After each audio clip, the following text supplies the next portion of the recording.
Okay, तो next lecture में हम स्टडी करेंगे मॉर्फिन या उसके जो एनालॉग हैं उनका हॉफमैन डिग्रेडेशन।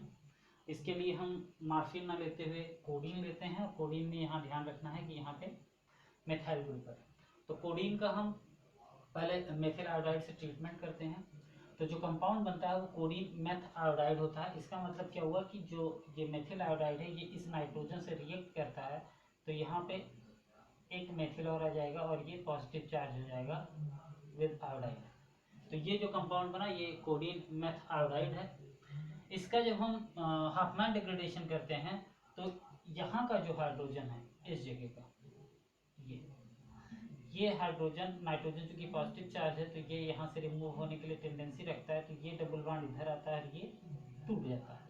तो जो कंपाउंड बनता है वो उसका नाम है अल्फा कोडी मिथाइन, और वो कंपाउंड बेसिकली ये होगा। ये बॉन्ड यहाँ से हट गया इस जगह से, जैसे ये हटेगा तो आपका पॉजिटिव चार्ज भी गायब हो जाएगा और हाइड्रोजन और आयोडीन ये निकल के HI बन के निकल जाएगा। तो इस जगह पर आपका एक डबल बॉन्ड यहाँ पे आएगा। अब ये कंपाउंड जो है ये अल्फा कोडी मिथाइन है। अगर हम इसको हीट कर देते हैं तो बीटा कोडी मिथाइन में कन्वर्ट हो जाता है, और बीटा कोडी मिथाइन अल्फा कोडी मिथाइन एक दूसरे की क्या है, आइसोमर है। हो क्या रहा है कि यहाँ पे चूंकि ये डबल बॉन्ड यहाँ पे है तो ये डबल बॉन्ड यहाँ से माइग्रेट करके यहाँ आ जाता है ताकि ये दोनों एक दूसरे के कॉन्जुगेशन में रहें, और इस कंपाउंड का नाम क्या है, बीटा कोडी मिथाइन। तो हम बीटा कोडी मिथाइन सिंथेसाइज करते हैं हॉफमैन डिग्रेडेशन से। यहाँ पे इंफॉर्मेशन क्या मिल रही है कि जब हम हॉफमैन डिग्रेडेशन करते हैं तो हॉफमैन डिग्रेडेशन के बाद नाइट्रोजन लॉस नहीं हो रहा है, नाइट्रोजन उस कंपाउंड के अंदर रह रहा है। नाइट्रोजन का प्रेजेंट रहना यहाँ पे ये बताता है कि नाइट्रोजन जो है वो पार्ट ऑफ हेट्रोसाइक्लिक रिंग है। तो this nitrogen is part of ए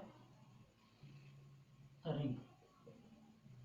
ये इंफॉर्मेशन हमको यहाँ से मिल रही है। ओके, अब आपका जो अल्फा कोडी मिथाइन या बीटा कोडी मिथाइन बना था, हम जब अल्फा कोडी मिथाइन का एस्टिक एनहाइड्राइड से ट्रीटमेंट करते हैं तो हमको मेथिल मॉर्फॉल मिलता है।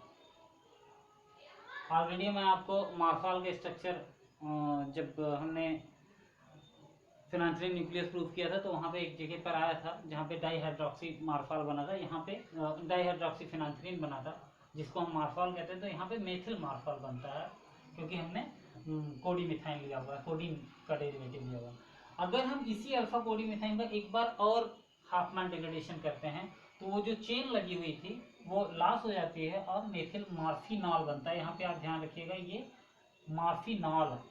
तो अगर हमको मॉर्फिन का स्ट्रक्चर डिटरमिन करना है तो इसका मतलब हमको मेथिल मॉर्फॉल और मेथिल मॉर्फिनॉल का स्ट्रक्चर पता होना मस्ट है। वैसे मैं आपके जानकारी के लिए बना दे रहा हूँ कि स्ट्रक्चर होगा क्या।